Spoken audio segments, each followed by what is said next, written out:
నియోజకవర్గంలో ఉన్నారంటే 850 కోట్ల రూపాయలు టీడీఆర్ బాండ్స్. నాకే అర్థం కాల. 14 ఏళ్ళు నేను సీఎంగా పనిచేశా. నేను 14 ఏళ్ళు సీఎంగా పనిచేస్తే కారుమూరి కాదు, ముదురు, చాలా ముదురు, నా జీవితంలో చూడనంత ముదురు. 850 కోట్లు టీడీఆర్ బాండ్స్ పెద్ద స్కామ్. ఈయన ఆదర్శంగా చేసుకుని తిరుపతి వస్తా ఇవన్నీ చేసే పరిస్థితికి వచ్చాడు. ఎంత ముదురంటే పేదలకు ఇళ్లు కట్టిస్తామని వీళ్ళే స్థలాన్ని కొంటారు. ఆ స్థలాన్ని రేట్లు పెంచి గవర్నమెంట్కి వీళ్ళే అమ్ముతారు. చేశాడా లేదా తమ్ముళ్ళు? మూడోది, ఇళ్ల స్థలాలు చెప్పి ఒక్కొక్క ఇంటికి 30,000 నుంచి 70,000 రూపాయలు కొట్టేస్తాడు దొంగ. అంటే ఇష్టానుసారంగా. ఇంకో పక్క ఇళ్ల స్థలాలకు పూడుక తీసుకొచ్చి చదును చేయాలని దాంట్లో కూడా డబ్బులు కొడతాడు. పౌర సరఫరాల మంత్రి బియ్యం కాకినాడ పోర్టుకు దొంగ రవాణా చేసి డబ్బులు కొట్టేస్తాడు. ఇంకో పక్క ఇక్కడే తణుకులో గతంలో జరిగిన జనసేనాని వారాహి యాత్ర విజయవంతం అవుతుందో జీర్ణించుకోలేక జనసేన కార్యకర్త పైన దాడి చేశారు. అదే గాని పవన్ కళ్యాణ్ గారు కన్నెర్ర చేస్తే, కారమూరి ఎక్కడుంటావు నువ్వు గుర్తుపెట్టుకో. నువ్వేమో ఆకాశానికి వెళ్ళలేవు, భూమి మీదనే ఉంటావు. నువ్వు చేసిన తప్పుల్ని నువ్వెక్కడున్నా పట్టుకొచ్చే బాధ్యత మాదేనని చెప్పి నేను మీకు తెలియజేస్తున్నా. ఇంకో పక్క తణుకులో ఏ బిల్డింగ్ కట్టాలన్నా, ఏ రియల్ ఎస్టేట్ వెంచర్ వేయాలన్నా ఏం తమ్ముళ్ళు కే ట్యాక్స్ పే చేయాల్సిందే కదా. కారుమూరి ట్యాక్స్. మొత్తం ఏ అభివృద్ధి కార్యక్రమాలు చేయాలన్నా కారుమూరి ట్యాక్స్. ఇండ్లు మాత్రం టిట్కో ఇంట్లో ఒకటి కూడా ఇవ్వలేదు. అకాల వర్షాలతో మొత్తం తడిచిపోతే తమ్ముళ్ళు మీరు చూశారు. ఏమయ్యా గోని సంచులు ఇమ్మంటే తడిచిపోయిన నాణ్యం కొనమంటే పాపం ఈ ఎర్రి పప్ప దుర్భాషలాడతాడు.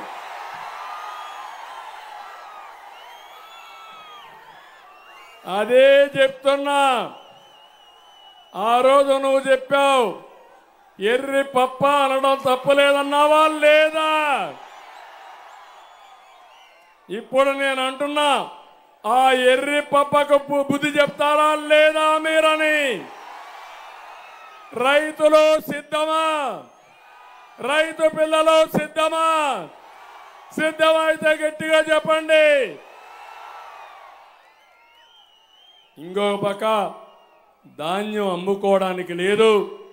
ఎక్కడ లేఅవుట్లో డబ్బులు కొట్టేసిన వ్యక్తి. నేను ఒకటే కోరుతున్నా, మళ్ళా మేము నిడదవోలుకి వెళ్ళాలి, పవన్ కళ్యాణ్ గారు మాట్లాడాలి. ఈ సభ ద్వారా ఒకటే కోరుతున్నా, తమ్ముళ్ళు మా మీటింగ్లకు మీరు రావడం కాదు. ఈ రోజటి నుంచి ఎవరైనా వైఎస్ఆర్ కాంగ్రెస్ నాయకులు వచ్చి పని చేయాలంటే భయపడుతూ రావాలి.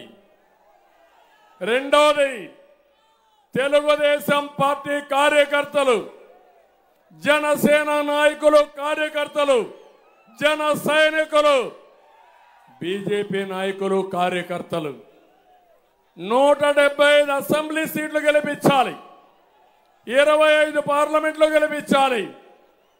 ఏ పార్టీ అభ్యర్థి అయినా 3 పార్టీలు కలిసి మన అభ్యర్థులుగా గుర్తించి రాష్ట్రం కోసం పనిచేయాలి. పార్టీలు అన్నీ ఒకటి. మళ్ళీ చెప్తున్నా, అందరికీ సీట్లు రాలేదు, కొంతమందికే వచ్చాయి. త్యాగాలు చేశాం. నేను పవన్ కళ్యాణ్ గారు బాగా తగ్గారు, నేను కూడా తగ్గాను, బీజేపీ కూడా తగ్గాం. మా ముగ్గురి కలయిక ప్రజల గెలుపు కోసం, రాష్ట్రం నిలబడడం కోసం అర్థం చేసుకుని మమ్మల్ని ఆశీర్వదించమని ఇక్కడ 2 గుర్తులున్నాయి. ఒకటి బీజేపీ పార్లమెంటుకు కమలం గుర్తు, తెలుగుదేశం సైకిల్ గుర్తు. ఈ 2 గుర్తులకు ఓటేసి అఖండ మెజార్టీతో గెలిపిస్తామని గట్టిగా చప్పట్లు కొట్టి హర్షాన్ని ఆమోదాన్ని తెలియజేయాల్సి కోరుకుంటూ, మీరు చూపించిన అభిమానం నేను చూశాను. నా జీవితంలో ఎప్పుడు జ్ఞాపకం ఉంటుంది. తణుకు ఆదర్శ్ దద్దరెళ్ళిపోయింది. రేపు బూతులు కూడా దద్దరెళ్ళిపోవాలి. ఎప్పుడు రానంత మెజారిటీ ఈ తణుకులో రావాలి. తణుకు రోడ్ షో మేమిద్దరం కలిసి రోడ్ షో చేసిన మొట్టమొదటి రోడ్ షో ఇది. ఒక రోడ్ షోకే భూకంపం వచ్చింది. తాడేపల్లి కొంప కంపించిపోయింది. ఇంకొక 5-6 సార్లు మేము కానీ ఇదే మార్గం వెళితే ఉంటుంది, ఆ కొంప కూలిపోతుంది. అవునా కాదా? హుషారుగా ఉన్నారా లేదా? మమ్మల్ని చూడడం కాదు, చప్పట్లు కొట్టడం కాదు, అభ్యర్థులను గెలిపిస్తామని ఒక సంకల్పం చేసి 2 చేతులు చూపించి పైకెత్తి ఆమోదయోగ్యం చెప్పండి. 30 రోజులు మా కోసం పనిచేయండి, రాష్ట్రం కోసం పనిచేయండి. 5 సంవత్సరాలు మీకోసం పనిచేసి మీ రుణం తీర్చుకుంటామని మరొక్కసారి తెలియజేసుకుంటూ అందరికీ నమస్కారాలు. జై హింద్. ఇప్పుడు